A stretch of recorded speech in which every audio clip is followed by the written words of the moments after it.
കൂടുതൽ കാരിക്കേച്ചറിസ്റ്റാണ്. അപ്പം ഞാൻ കഴിഞ്ഞ ജൂലൈ 2007 ഞാൻ ഈ ബ്ലോഗിലേക്ക് വന്നത്.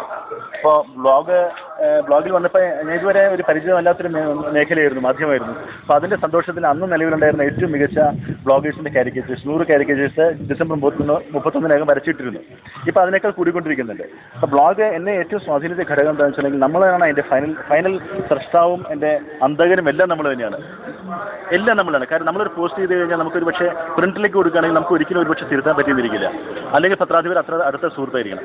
പക്ഷേ ഇതങ്ങനെയല്ല. നമുക്ക് നമ്മുടെ ഭാഷയോ നമ്മുടെ ഗ്രാമറോ മറ്റെന്ത് അംശമാണെങ്കിലും ഒരു ഖണ്ഡിക മാറ്റണമെങ്കിലും തിരുത്തണമെങ്കിലും എന്തിനും നമുക്ക് ഇഷ്ടംപോലെ അവസരങ്ങളാണ്. നമുക്ക് പല പ്രാവശ്യം തിരുത്തിക്കൊണ്ട് നമുക്ക് പോസ്റ്റ്, അതായത് ഈ ബ്ലോഗിലെ പോസ്റ്റിന് ഒരു ഫൈനാലിറ്റി ഇല്ല. അതാണ് ഒരു ബ്ലോഗിലെ പോസ്റ്റിന് ഫൈനാലിറ്റി ഇല്ല. കാരണം നമുക്ക് നമ്മൾ ഒരു 2 കൊല്ലം മുമ്പ് ഇട്ടൊരു പോസ്റ്റ് വേണമെങ്കിൽ നമുക്ക് ഇന്ന് വേണമെങ്കിൽ നമുക്ക് ഇന്നത്തെ പോസ്റ്റായിട്ട് മുമ്പിലേക്ക് കൊണ്ടുവരാൻ പറ്റും. നമുക്ക് അതിൻ്റെ കമൻറ്റ്സ് മോഡറേറ്റ് ചെയ്യാൻ പറ്റും. നമുക്കതിനെ ഇന്ന ആൾക്കാർക്ക് വേണമെങ്കിൽ വഴി തിരിച്ചു വിടാൻ പറ്റും. അപ്പോൾ പിന്നെ മാത്രമല്ല ഇതിപ്പോൾ ഇൻ്റർനെറ്റ് വഴിക്കുള്ള സംഗതി ആയതുകൊണ്ട് മറ്റേ സംഗതി പോലെയല്ല, അത് നമ്മുടെ എല്ലാ തലമുറകളെയും അതിജീവിക്കുന്ന ഒരു സംഭവമാണ്. എന്നെയും എൻ്റെ മകനെയും എൻ്റെ പേരക്കുട്ടിയും അതിജീവിക്കുന്ന ഒരു സംഭവം എന്നതിലേക്കാണ് ഞാൻ ഇതിനെ കാണുന്നത്.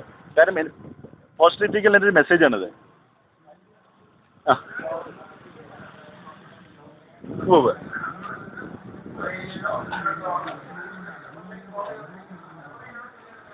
അതായത് പോസ്റ്റിലെ ഒരു ബ്ലോഗിൻ്റെ ഹിറ്റ് കാണുന്നത് നമ്മൾ ഹിറ്റ് കൗണ്ടർ വെക്കുന്നുണ്ടോ? നമ്മൾ ഓരോ ബ്ലോഗിൽ ഹിറ്റ് കൗണ്ടർ വെച്ചിട്ടുള്ള ബ്ലോഗിലാണെങ്കിൽ അതിൻ്റെ ഹിറ്റ് ഓരോ ദിവസത്തിലുള്ള ഹിറ്റുകൾ നമുക്ക് മനസ്സിലാക്കാൻ പറ്റും. പിന്നെ ഒരു ബ്ലോഗിൽ തന്നെ പല പേജുകൾ എത്ര പേജുകൾ ഒരു ദിവസം സന്ദർശിച്ചു എന്നുള്ളത് നമുക്ക് മനസ്സിലാക്കാൻ പറ്റും.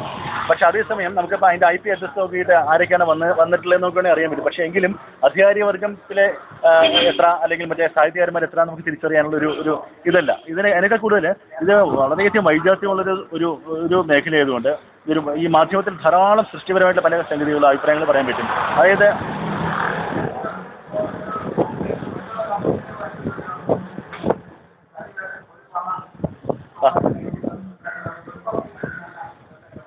തലവേദന ഉണ്ടാകാൻ സാധ്യതയുണ്ട്. കാരണം ഇതിപ്പോൾ നമ്മളിപ്പോൾ ഒരു കറപ്ഷനെ കുറിച്ചാണ് നമ്മൾ പറയുന്നതെങ്കിൽ നമ്മൾ ബ്ലോഗിൽ കൂടെ ഒന്നാമതിൻ്റെ കമൻറ്റുകൾ ധാരാളം കമൻറ്റുകൾ വന്നുകൊണ്ടിരിക്കുന്നുണ്ടാവും. നമ്മൾ നല്ലൊരു ഒറിജിനൽ ആയിട്ടുള്ള കറപ്ഷൻ പോസ്റ്റാണ് ഇപ്പോൾ. കാരണം ഇപ്പോൾ RTI റൈറ്റ് ഇൻഫർമേഷൻ ആക്ട് വന്ന 10 രൂപ കൊടുത്താൽ നമുക്ക് ധാരാളം ഗവൺമെൻറ് ഇൻഫർമേഷൻ കിട്ടും.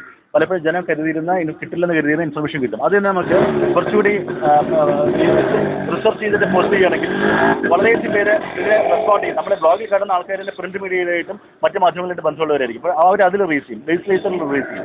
തീർച്ചയായിട്ടും ഇതിനകത്തൊക്കെ ഞാൻ പറഞ്ഞല്ലോ, ഒരു 5 കൊല്ലം കഴിഞ്ഞാൽ തീർച്ചയായിട്ടും വളരെ വലിയ സ്വാധീനം ബ്ലോഗിനുണ്ടാവാൻ സാധ്യതയുണ്ട്. കാരണം അത് ഇംഗ്ലീഷിലിപ്പോൾ ബ്ലോഗ് എന്ന് പറയുന്നത് ന്യൂയോർക്ക് ടൈംസ് എല്ലാ വൻകിട പത്രങ്ങൾക്ക് അതിൻ്റെതായ ബ്ലോഗ് അതിൻ്റെ പത്രത്തിൻ്റെ മെയിൻ സൈറ്റിൽ തന്നെ കൊടുത്തിട്ടുണ്ടല്ലോ.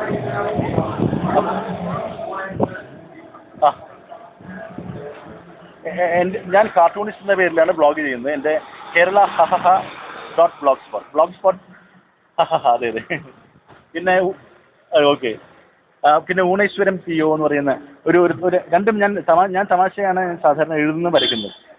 അല്ലാതെ ധാരാളം പേര് റിസർച്ച് ചെയ്തിട്ട് വളരെയധികം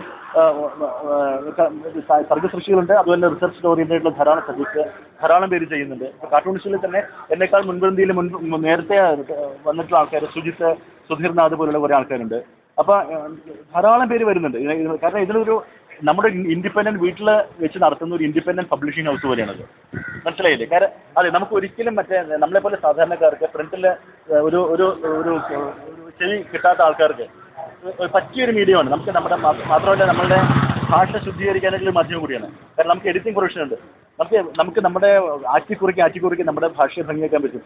അപ്പോൾ ഒന്നേ ഉള്ളൂ, ആത്മാർത്ഥം മാത്രം മതി. അത് മാത്രം മതി കൈ മുതൽ. പിന്നെ ഒരു തീവ്ര പരിശ്രമം.